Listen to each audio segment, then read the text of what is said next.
Hi everyone and welcome to the Parent Prosper YouTube channel.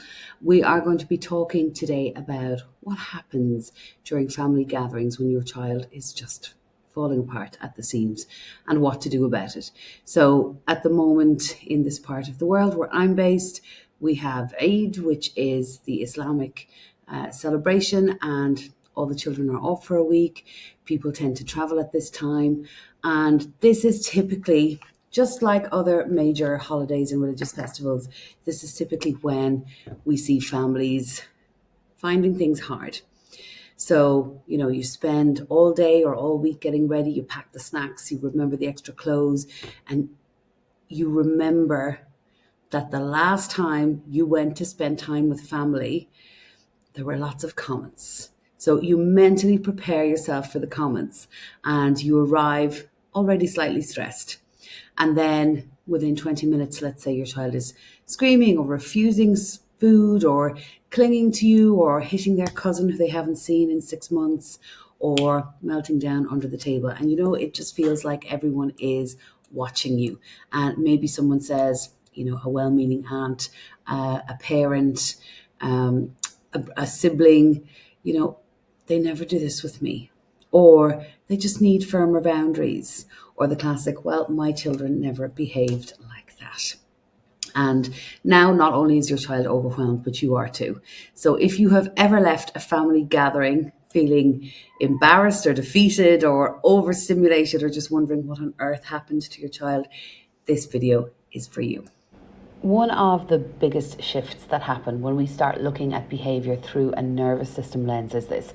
We stop asking, what is wrong with this child? And we start asking, well, what's happening inside this child? Because family gatherings can be incredibly dysregulating for children. So we need to start thinking about it from their perspective.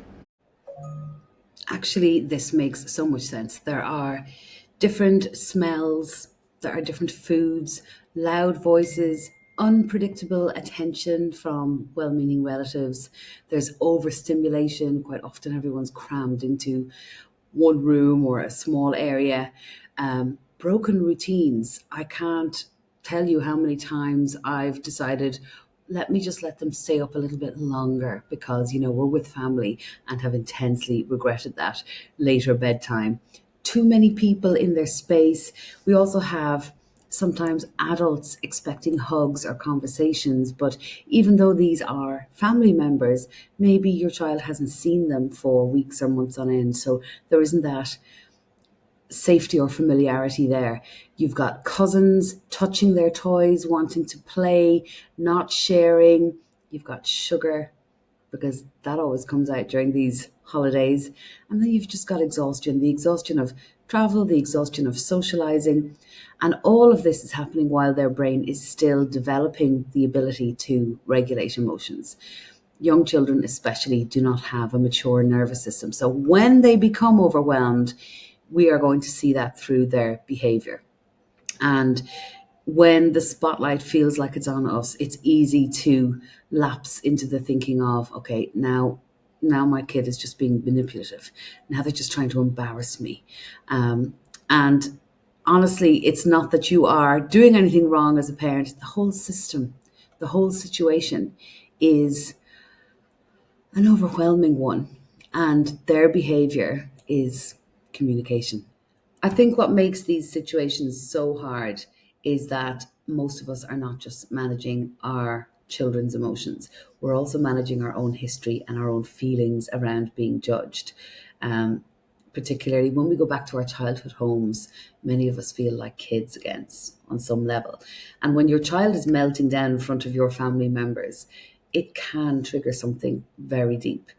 It can feel like, oh, they think I'm being lenient, or they think I can't control my child, or they think I'm a really bad parent. And lots of us, many parents, begin parenting the audience instead of the child. And that's a really important distinction, because when we feel watched, we often move into survival mode ourselves. So I notice I get really sarcastic with my children when I'm feeling that judgment or that shame. I start to be sarcastic and, well, you know how to do that. Or, I make these little comments and internally I'm thinking, what are you doing? Why are you talking like this? But we can tend to become more reactive, more controlling, more ashamed. And I think pivotally more desperate for the behavior to stop quickly, because when the behavior stops, we won't feel so judged. So actually, it's got nothing to do with our children. It's all to do with how we are feeling, because our nervous systems are overloaded as well. We're also in that setting that's overwhelming, and we're tired, and we've traveled, and there's lots of people, and we're also subject to that environment. I remember one particular family gathering where we had traveled. No, we hadn't traveled. We had people in our house. Okay, so we were at home, but it was a family gathering. And my eldest, who was around 4 at the time, completely fell apart over something. I can't remember what it was. I want to say it was food, but honestly, it wasn't even really about the food. He was tired, he was out of routine, he was surrounded by people, and he was being pushed to interact when he didn't quite want to, or he wasn't quite ready to. Um, but he had a big meltdown. And in that moment, all I could feel were the eyes around the table. And I remember somebody making a comment, and it wasn't even necessarily cruel. It was actually done more out of concern, like, oh my goodness, like, does this always happen? Something like that, not meant in a bad way at all, but it was enough to make me feel really small. And I could feel myself splitting internally between wanting to support my son, who was clearly having a hard time, and wanting to shoo everyone out and just give him a little bit of space, and also wanting everyone to stop judging me. And I actually don't think they were judging me, but I certainly felt like they were.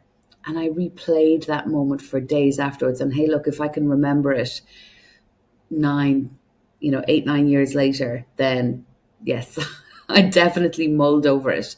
And I think so many parents carry these invisible moments around with them, and they all kind of build up. Here's something I want parents, really, I want you to hear this. Just because somebody disagrees with your parenting does not automatically mean you're doing something wrong. A lot of older generations parented from a very different understanding of child development, and many were taught that children should comply quickly and stay quiet and suppress emotions and behave around adults at all costs. But what we know now about nervous system development and attachment and emotional regulation and sensory overwhelm is very different. And honestly, sometimes the hardest part of conscious parenting is not the children, it's holding your ground around other adults, especially those who raised you. So let's talk about some practical tools that we can use in these situations. So I'm talking about front loading the situation. That means before the gathering. So number one is to lower your expectations. This is huge. Stop expecting your child to behave exactly as they do at home while they are overtired, while they are overstimulated, while they are off routine, and while they are surrounded by people. That expectation alone creates tension before you even arrive. You start fretting about it internally. So I want you to start asking, how can I support regulation today? How can I make this transition go a little bit smoothly for that little person, rather than how do I get perfect behavior? Number two is to prepare your child beforehand. I always say this, but young children do better when they know what to expect. So clear expectations. I'm not talking about sitting down and reading them the riot act and saying, when you get here, you do not X, Y, Z. I'm not talking about that. You can say something like, hey, listen, there will be lots of people here. You can stay close to me if you need. And if it feels loud, we can take breaks. If you're getting bored, you can pull out XYZ that you're taking out of your bag. Preparation will reduce the unpredictability. And we know that predictability helps children to feel safe. And when they feel safe, and I mean on a nervous system level, then they will not be as dysregulated. For during the gathering, and this is also number 3, protect regulation over performance. This is a tricky one, especially if you feel like you're being judged, but it does change everything. Sometimes the more regulated choice is to step outside, or to leave early, or to say no to another activity despite the pressure coming from around, or to let your child sit with you, or take sensory breaks. Come on, let's go and get a nice cool glass of water. Come on, let's go wash our hands. Come on, let's go and see if we can run around outside for a minute. That's responsive parenting. And really, most meltdowns happen after children have been overwhelmed already for too long. So the regulated choice is, right, well, what do I need to do to bring this back? How can we bring this back to a calmer setting? And number 4 is to have one regulating phrase for yourself, because you need support too, because these events and gatherings can be stressful for adults. So something simple like, that old chestnut, my child is having a hard time not giving me a hard time. You know, to look at a child through the lens of empathy is as much for them as it is for you, and vice versa. If I look at my child with a more empathetic view or lens, it's going to be easier to show a little bit of compassion. Another great thing to say to yourself is, I don't need to parent for the audience. And I know that feels sometimes quite hard for a lot of people, but I'm parenting my child. I'm not parenting for the benefit of everyone around me. So that tiny pause can stop you from moving into shame or reactivity. After the gathering, hopefully it will have gone well.